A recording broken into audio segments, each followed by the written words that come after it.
এবার ইস্টবেঙ্গল কিন্তু বড়সড় একটা ধামাকা দিতে চলেছে, একজন বিশ্বকাপারকে আনতে চলেছে। নমস্কার, এখন আবার একটা ভিডিও নিয়ে এলাম এবং জরুরি একটা ভিডিও ইস্টবেঙ্গলের এবং মোহনবাগান রিলেটেড খবর। অনেকেই বলছেন মোহনবাগানের খবর দিই না, তো মোহনবাগানের জন্য খবর রয়েছে অতি অবশ্যই।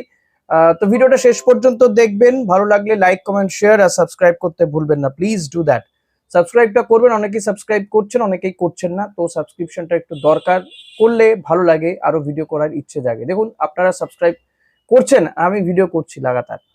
তো দলবদলের খবর শুরুতে যদি মোহনবাগানের খবরের দিকে আসা যায়, দেখুন কোচ নিয়ে দুটো টিমেরই কিন্তু টানাটানি চলছে। মোহনবাগান যাদের সাথে কথা বলছে, ইস্টবেঙ্গল তাদের সাথে কথা বলেছে, ইস্টবেঙ্গল যাদের সাথে কথা বলেছে, মোহনবাগানের টার্গেটও তারা রয়েছে, তারাও মোহনবাগানও তাদের সঙ্গে যোগাযোগ করেছে। দুটো মানে টিমেরই তালিকাতে অলমোস্ট সেম কোচ রয়েছে।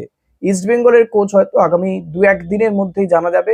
মোহনবাগানও কিন্তু অনেক দূর এগিয়ে গিয়েছে, আর যেটা জানা যাচ্ছে এবার একেবারে মাঠে নেমে পড়েছেন খোদ মালিক সঞ্জীব গোয়েঙ্কা। তো সঞ্জীব গোয়েঙ্কা তিনি মাঠে নেমে পড়া মানে যে কোনো মূল্যেই কিন্তু যাকে তার পছন্দ তিনি তাকে নিয়েই ছাড়বেন, এমনটাই ব্যাপার। তো সে কারণে যেটা জানা যাচ্ছে মোহনবাগান এবং তার সবচেয়ে পছন্দের কোচ হচ্ছে হাবাস, অ্যান্টনিও লোপেজ হাবাসকে খুব করে চাইছেন সঞ্জীব গোয়েঙ্কা মোহনবাগানের সঙ্গে জয়েন করাতে আবারও, এবং তার সঙ্গে কথাবার্তাও অনেক দূর হয়েছে। তবে এখানে একটু বাধা রয়েছে, সেটা হচ্ছে কি সেটা বলবো। তবে আর যাই হোক না কেন, হাবাসে কিন্তু মনে করা হচ্ছে যে কলকাতাতে কোচিং করানোটা এবার লেখাই রয়েছে তার কপালে। হয় মোহনবাগান নয় ইস্টবেঙ্গল, কোথাও তো তিনি আসবেনই।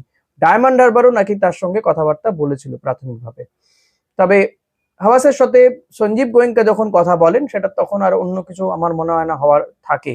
কারণ ইস্টবেঙ্গল এবছর কিন্তু খুব বেশি বাজেট নেই, তাদের ক্লাব কর্তারাই টিম করছেন, ফলত বাজেট তারা খুব বেশি বাড়াতেও চাইছেন না। তাই দর কষাকষি চলছে, যে কারণে কিন্তু কোচ থেকে প্লেয়ার দর কষাকষি একটা চলছে, যে কারণেই মিগুয়েলের মতন প্লেয়ারও হাতছাড়া হয়ে যায়, তারা বেশি টাকা দিতেও চাইছে না। যে এই স্যালারি ক্যাপটা নিয়ে মোহনবাগান কর্তারা বা ইস্টবেঙ্গল কর্তা দেবব্রত সরকার ইতিমধ্যে এআইএফএফ কে জানিয়েছে।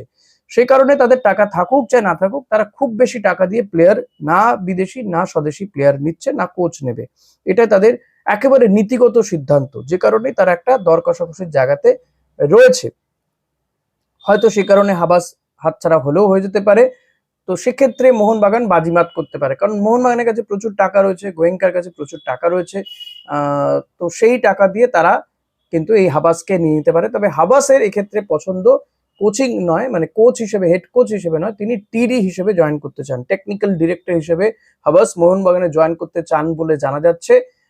আবার যদি হাবাস টেকনিক্যাল ডিরেক্টর হন তাহলে আরেকজন কোচও দরকার পড়বে, সেক্ষেত্রে সে কে হবে? এবং টেকনিক্যাল ডিরেক্টর মাথার উপর হাবাস থাকবেন, তার নিচে কেউ কি কোচ হতে চাইবেন? এটাও এখন সবচেয়ে বড় প্রশ্ন হয়ে দাঁড়িয়েছে। তো দেখা যাক সেটা কতটা মানে ফলপ্রসূ হয়। আগামী 2-1 দিনের মধ্যে কিন্তু দুটো ক্লাবেরই কোচ মোটামুটি নিশ্চিত হয়ে যাবে। আর একটা বড় খবর দেবো যে এবার ইস্টবেঙ্গল কিন্তু বড়সড় একটা ধামাকা দিতে চলেছে, একজন বিশ্বকাপারকে আনতে চলেছে বলে জানা যাচ্ছে। দেখুন ইস্টবেঙ্গল আর বিশ্বকাপার মানে পুরনো নয়, ইস্টবেঙ্গলে এর আগেও বিশ্বকাপের খেলে গিয়েছে। জনি অ্যাকোস্টার কথা আপনাদের অনেকেরই মনে রয়েছে, জনি অ্যাকোস্টা কিন্তু বিশ্বকাপ খেলা ফুটবলার, এবং সেই সময় 2018 সালে জনি অ্যাকোস্টা ইস্টবেঙ্গলে জয়েন করেছিল, 11ই জুলাই জয়েন করেছিল।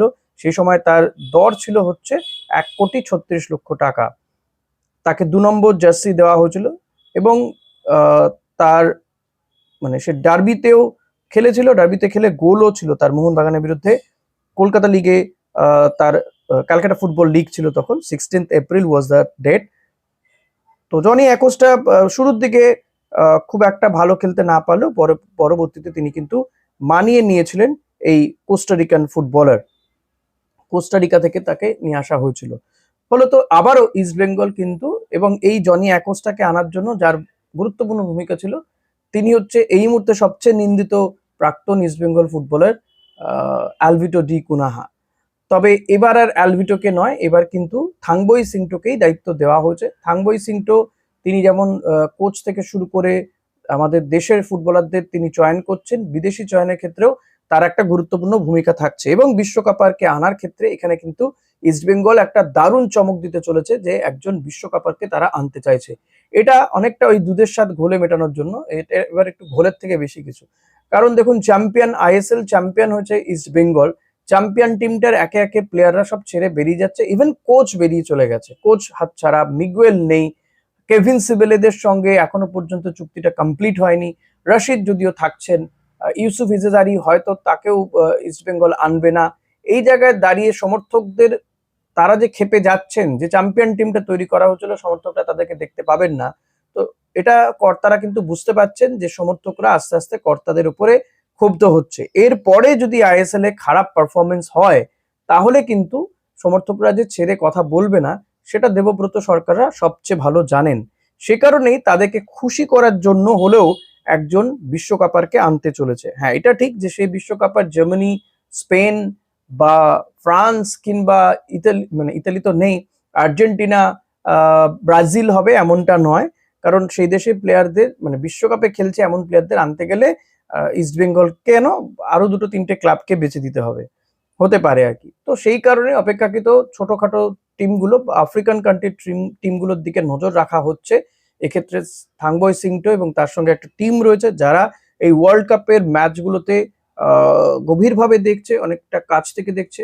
দেখুন, কেপ ভার্দে গোলকিপারের ভোজেনারের কথা বলছিলাম, যে গোলকিপার যা টাকা পায় আমাদের দেশের গোলকিপাররা তার 3 গুণ 4 গুণ টাকা পায়। তো কেপ ভার্দে টিমটার মধ্যে যে প্লেয়াররা রয়েছে, কোরাসিয়া, এই ধরনের যে আফ্রিকান কান্ট্রির ছোট ছোট টিমগুলো রয়েছে সেখান থেকেও কিন্তু ভালো ফুটবলার পাওয়া যেতে পারে, এটা ইস্টবেঙ্গল কর্তারাও মনে করেন। আর বিশ্বকাপে খেলছে মানে সে তো অটোমেটিক্যালি আইএসএল এ তার মান অনেকের থেকে অনেক উঁচুতে হবে। এখন সে কোন পজিশনে খেলোয়াড় হবে সেটা এখনো পর্যন্ত জানা যায়নি, স্ট্রাইকার হবে নাকি ডিফেন্ডার হবে নাকি মিডফিল্ডার হবে সেটা এখনো জানা যায়নি। তবে এক্ষেত্রে ইস্টবেঙ্গলের যে ঘাটতিটা রয়েছে, যদি আরেকজন ডিফেন্সিভ প্লেয়ারকে নেওয়া হয়, কেভিন সিবেলেও যদি হয়ে যায়, তাহলে আরেকজন ডিফেন্সিভ প্লেয়ারকে যদি নেওয়া হয় সেক্ষেত্রে বিশ্বকাপার হতে পারে বা একজন স্ট্রাইকারও হতে পারে। যেই হোক না কেন সেই বিশ্বকাপারকে আনার একটা চেষ্টা ইস্টবেঙ্গল করছে।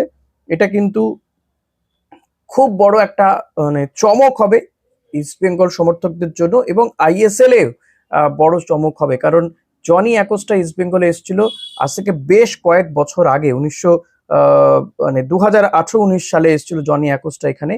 তো 26 সাল, প্রায় 7-8 বছর আগে জনি অ্যাকোস্টা এসেছিল। তো তারপরে আবার একজন বিশ্বকাপারকে নিয়ে আসতে চলেছে ইস্টবেঙ্গল। দেখুন, নিয়ে আসবেই এটা হয়তো কনফার্ম নয়, বাছাই হবে, তার সাথে কথাবার্তা হবে, এসব অনেক কিছু ব্যাপার রয়েছে। তো ইট উইল টেক টাইম, হয়তো 6 নম্বর বিদেশিটাই হতে পারেন সেই বিশ্বকাপার, কিন্তু তিনি কে হবেন সেটা আরো পরে হয়তো জানা যাবে। এর মধ্যে ইস্টবেঙ্গল আরো একজন গোলকিপারকে খুঁজছেন, কারণ এবার লিগটা কিন্তু লং লিগ হবে, 7 মাস ধরে লিগ হবে, যেটা সেপ্টেম্বর মাস থেকে চালু হবে। পাশাপাশি এএফসি খেলবে। তো সেই কারণে ইস্টবেঙ্গল সেকেন্ড একজন গোলকিপারে খোঁজ করছে। প্রফসিকান গিল তো ফাইনাল, সে থাকছেই, আরো একজন গোলকিপারে খোঁজ করছে ইস্টবেঙ্গল। সেক্ষেত্রে নোরা ফার্নান্ডেজের কথা শোনা যাচ্ছে, দিল্লি এসসিতে খেলা এই ফুটবলার নোরা ফার্নান্ডেজ, তাকে হয়তো ইস্টবেঙ্গল জার্সিতে আগামী মরশুম দেখা গেলেও যেতে পারে। নোরা ফার্নান্ডেজ সে দিল্লি এসসিতে যেমন খেলেছে, পাশাপাশি কেরালা ব্লাস্টার্সে খেলার অভিজ্ঞতা রয়েছে, চার্চিল ব্রাদার্সেও খেলেছে। তো একাধিক ক্লাবে খেলা এই ফুটবলারদের দিকে ইস্টবেঙ্গলের নজর রয়েছে। খুব দ্রুতই হয়তো নোরার সঙ্গেও ফাইনাল হয়ে যেতে পারে কথাবার্তা। বছর 30-এর বোধহয় প্লেয়ারটি হবে, প্রায় 6 ফুটের কাছাকাছি লম্বা, 1998 সালে জন্ম, 28 বছর মতন বয়স, 6 ফুটের মতন লম্বা নোরা ফার্নান্ডেজ। তো এই প্লেয়ারটিকে কিন্তু, এবং শক্তপোক্ত বেশ, প্লেয়ারটিকে কিন্তু নিয়ে আসতে পারলে ভালো সাইন হবে বলে আমার মনে হয়। অন্তত দানেশ ফারুকের থেকে বেটার সাইন হবে বলে মনে হয় গোলকিপার হিসেবে। এবং কোথাও কোথাও প্রফসিকান গিলকেও কিন্তু সে মানে 1 নম্বর 2 নম্বর গোলকিপারের মধ্যে একটা কিন্তু ভালো রেষারেষি হতে পারে। তো এটা হলে ভালো হবে, এবং বিশ্বকাপ আর হলে তো নিঃসন্দেহে ভালো হবে। অন্তত সমর্থকরা যে ক্ষুব্ধ হচ্ছে টিমটা নিয়ে, এখনো পর্যন্ত টিম নিয়ে একটা গড়িমসি যে চলছে, সেটা কিন্তু আর্থিক একটা কারণ রয়েছে। এবং শোনা যাচ্ছে যে এই টাকাটাও কিন্তু মানে মোটামুটি একটা ধরে রাখা হয়েছে, বাজেট ধরে রাখা হয়েছে, এবং সেটা হয়তো দেখা যাক কে দেবে না দেবে। তার থেকে বড় কথা হচ্ছে কে আসবে, সেটাও একটা বড় বিষয়। তো কত দ্রুত তাকে আনা যায় এবং তার নামটা কি হয় সেটা বেরিয়ে এলে আপনাদের সঙ্গে অতি অবশ্যই শেয়ার করবো। একটা বড় খবর বেরিয়ে এসছে, তাই আপনাদের সঙ্গে শেয়ার করার আর তর সইল না, দ্রুত চলে এলাম শেয়ার করতে। ভিডিওটা ভালো লাগলে লাইক, কমেন্ট, শেয়ার করবেন, অতি অবশ্যই অন্যদের সঙ্গে শেয়ার করবেন, কমেন্ট করবেন, সাবস্ক্রাইব করবেন চ্যানেলটা যদি আপনি সাবস্ক্রাইব না করে থাকেন। Thank you, good night.